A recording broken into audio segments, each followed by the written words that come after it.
बागेश्वर धाम के समस्त श्रद्धालुओं को बहुत बहुत प्रणाम करता हूं कि अगर आपको अपने धर्म की रक्षा करनी है, अगर सनातन धर्म बचाना है तो आपको शस्त्र उठाना ही पड़ेगा।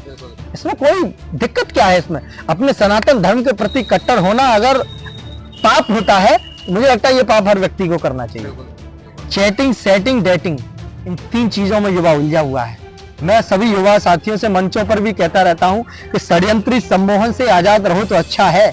युवा अवस्था में संकल्पित होना एक परीक्षा है। फूवरता के दानव से केवल तुम ही लड़ सकते हो। सुंदरियों का मोह छोड़ गंतव्यों पर चढ़ सकते हो।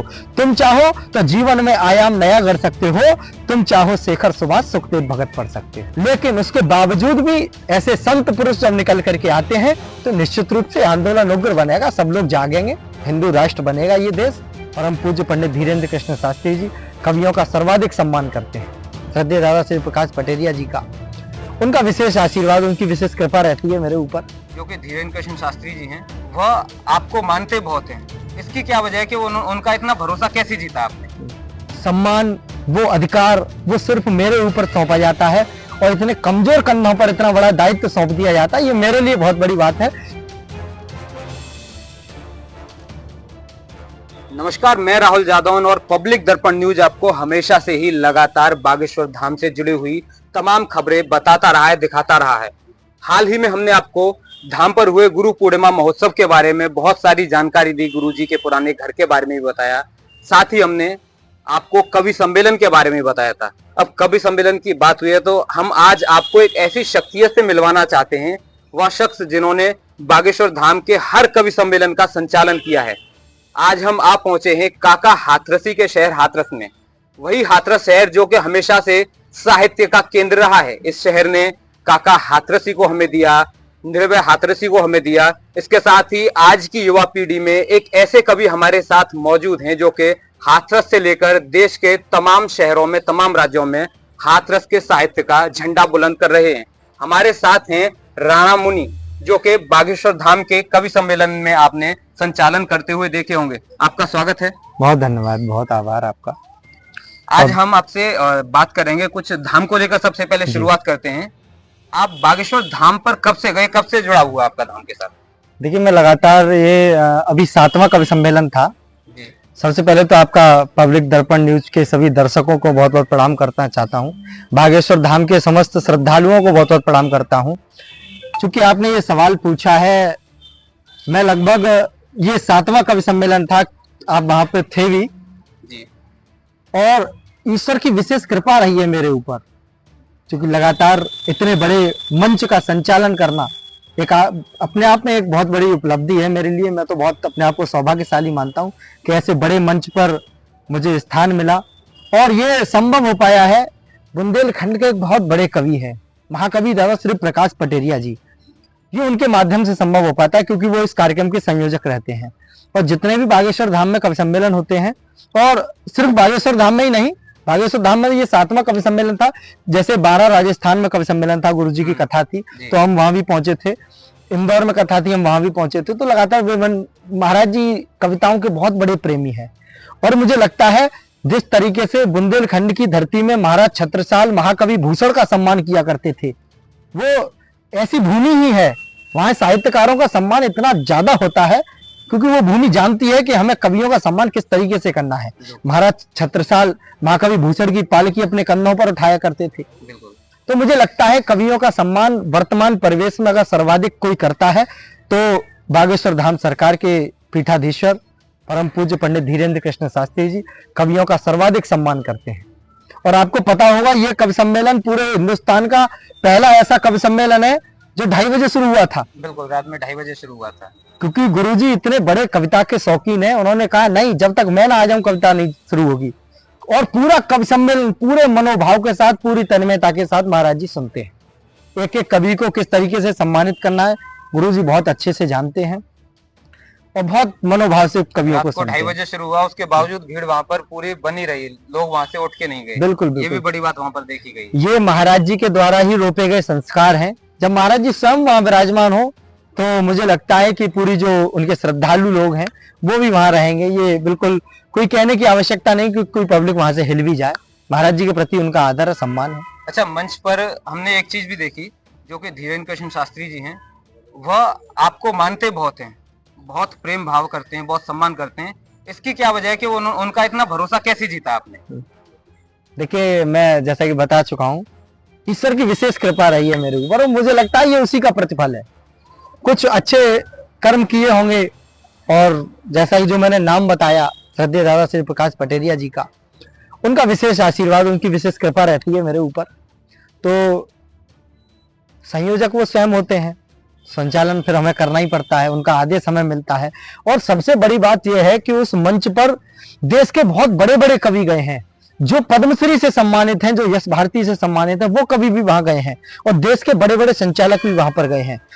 लेकिन ये श्रद्धेय दादा श्री प्रकाश पटेरिया जी का आशीर्वाद है, बालाजी महाराज की विशेष कृपा है कि वो सम्मान, वो अधिकार, वो सिर्फ मेरे ऊपर सौंपा जाता है और इतने कमजोर कंधों पर इतना बड़ा दायित्व सौंप दिया जाता है। ये मेरे लिए बहुत बड़ी बात है। मैं तो ईश्वर के प्रति आभार व्यक्त क्या करूंगा, खैर उनकी विशेष कृपा रहती है और किसी के भी प्रति मैं क्या आभार व्यक्त करूंगा। ये तो मेरा सौभाग्य है, उनकी कृपा है, उनकी महानता है, जो मुझ जैसे इतने कमजोर कंधों पर इतना बड़ा दायित्व सौंप देते हैं, इतनी बड़ी जिम्मेदारी सौंप देते हैं और ईश्वरी कृपा से वो सफल भी हो जाता है। अच्छा, आप अगर प्रोफेशनली देखा जाए तो भी बागेश्वर धाम के साथ में जुड़े हुए हैं जी। व्यक्तिगत देखा जाए तो निजी तौर पर भी बागेश्वर सरकार के साथ में जुड़े हुए हैं पूरे तन मन के साथ में। तो आपके निजी जीवन पर इसका कैसे क्या प्रभाव पड़ा, क्या अंतर आया आपके जीवन में? नहीं, देखिए, इसका प्रभाव बहुत पड़ता है।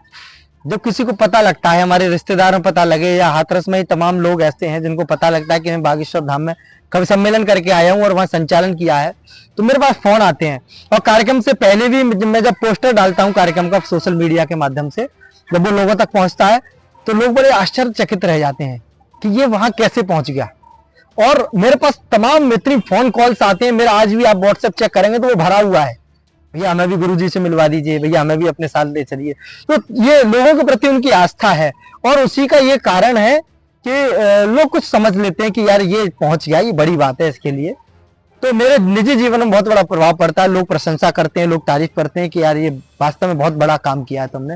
जो बागेश्वर धाम जैसे मंच पर जिसमें लाखों लोगों की उपस्थिति रहती है, लाखों श्रद्धालु रहते हैं, कार्यक्रम में करीब 10 लाख लोगों के पहुंचने की बिल्कुल अनुमान था, 10 लाख की भीड़ वहां रहती है। और इस बार जो हाथरस में जो घटना हुई, आप उससे अनभिज्ञ नहीं है, आप परिचित हैं उस घटना से, सूरजपाल वाले घटनाक्रम से, तो उस चक्कर में भी वहां थोड़ी भीड़ कम हो सकती है। लेकिन वहां की जो व्यवस्थाएं हैं उसमें किसी भी प्रकार की कोई भूल चूक नहीं होती है।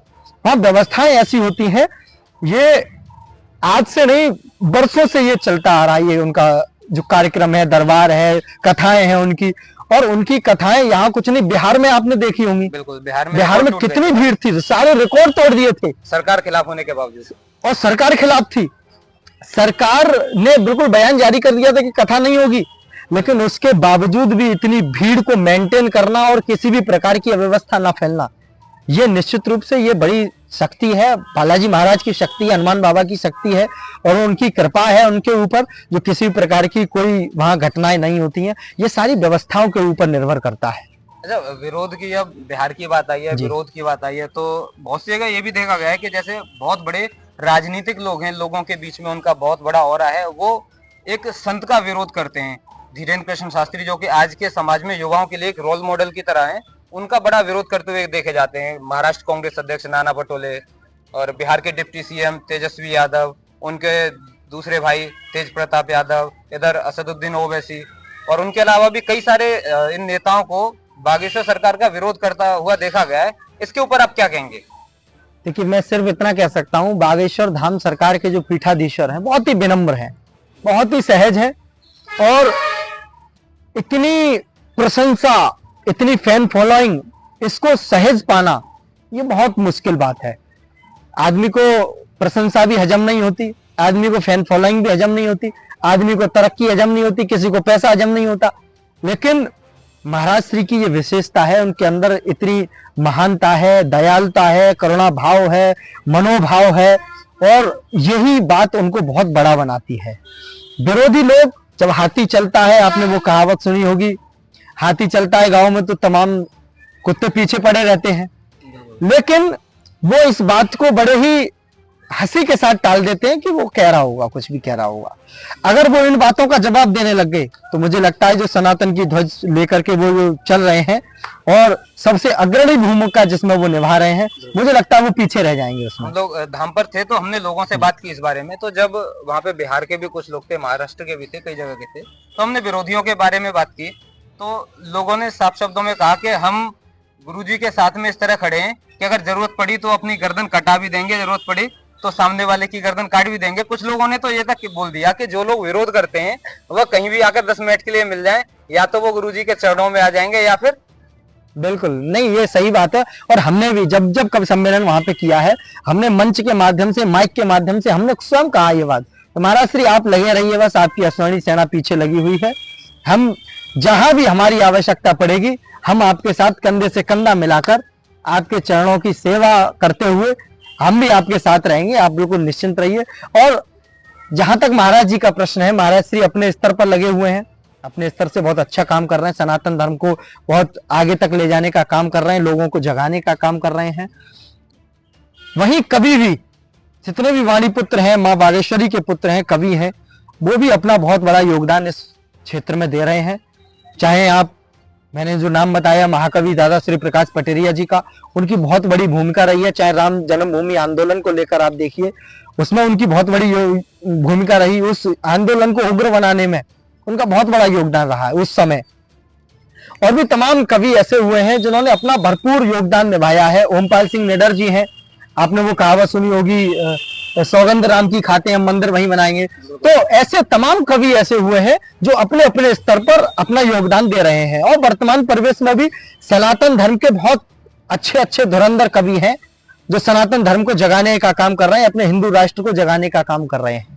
और ये आवश्यक भी है वर्तमान परिवेश में। आपने जो वर्तमान माहौल देखा है, इस माहौल में देखिए आस्था बढ़ी है लोगों में, सनातन धर्म के प्रति आदमी जागरूक हुआ है, अपने हिंदू धर्म के प्रति आदमी जागरूक हुआ है। आदमी प्रत्येक दृष्टि में आज जागरूक हुआ है और बहुत अच्छे अच्छे काम कर रहे हैं। राष्ट्रभक्ति के स्वर को आप देख लीजिए, लोग राष्ट्रभक्ति के प्रति जागरूक हुए। अमृत महोत्सव हम लोगों ने मनाया, प्रत्येक घर में आदमी ने झंडा लहराया था। क्या आपने पहले कभी ऐसा देखा था? नहीं, पहले। और सनातन धर्म में ही आप देख लीजिए, आस्था जो कि खत्म होती जा रही थी, लोग नास्तिक होते जा रहे थे। आज भी मैं देखता हूं कुछ लोगों को अपने अपने घरों से लोगों ने मूर्तियां हटा दी भगवान की, भगवानों को पैरों से कुचला जाता है, भगवान को गालियां देते हैं लोग। लेकिन उसके बावजूद भी ऐसे संत पुरुष जब निकल करके आते हैं तो निश्चित रूप से आंदोलन उग्र बनेगा, सब लोग जागेंगे, हिंदू राष्ट्र बनेगा ये देश, सनातन धर्म पूरा जागृत हो। अच्छा, आप कवि हैं, इतनी अच्छी कविताएं करते हैं, इतने अच्छे गीत भी सुनाते हैं, तो विरोधियों के लिए कोई दो लाइन अगर हो सके तो?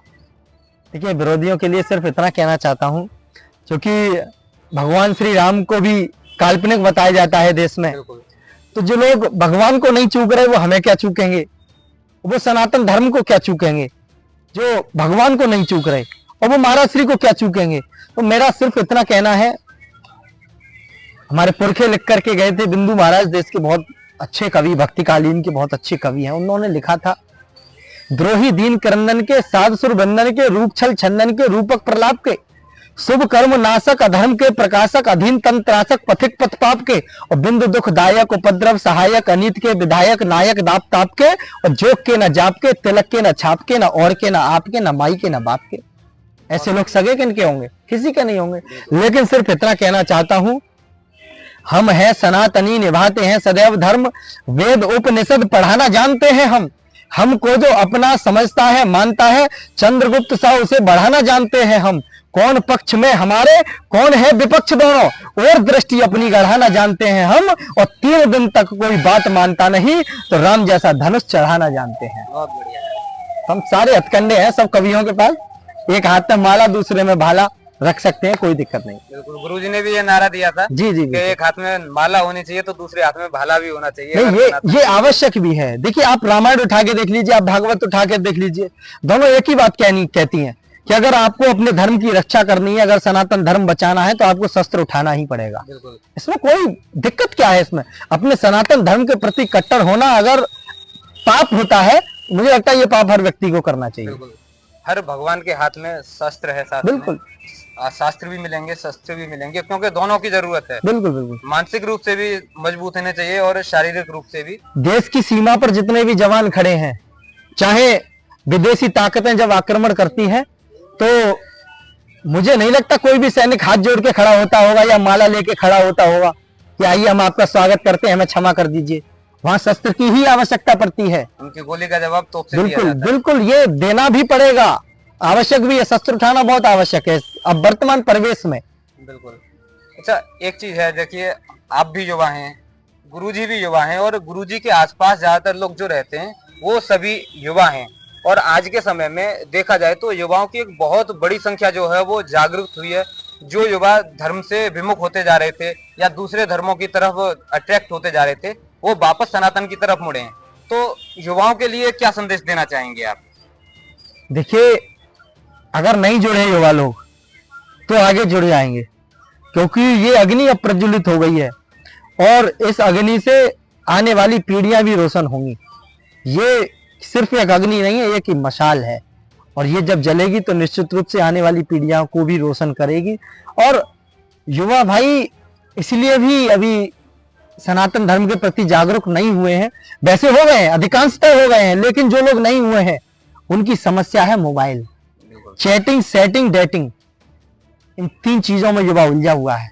जब तक इन 3 चीजों को नहीं छोड़ेगा तब तक मुझे लगता है ऐसी विरोधी लोग जागरूक होते रहेंगे, हमला करते रहेंगे, चाहे अपनी शब्दों के माध्यम से करें, कटाक्ष करें, तो ये हमले होते रहेंगे। ये हमारी कमजोरी है।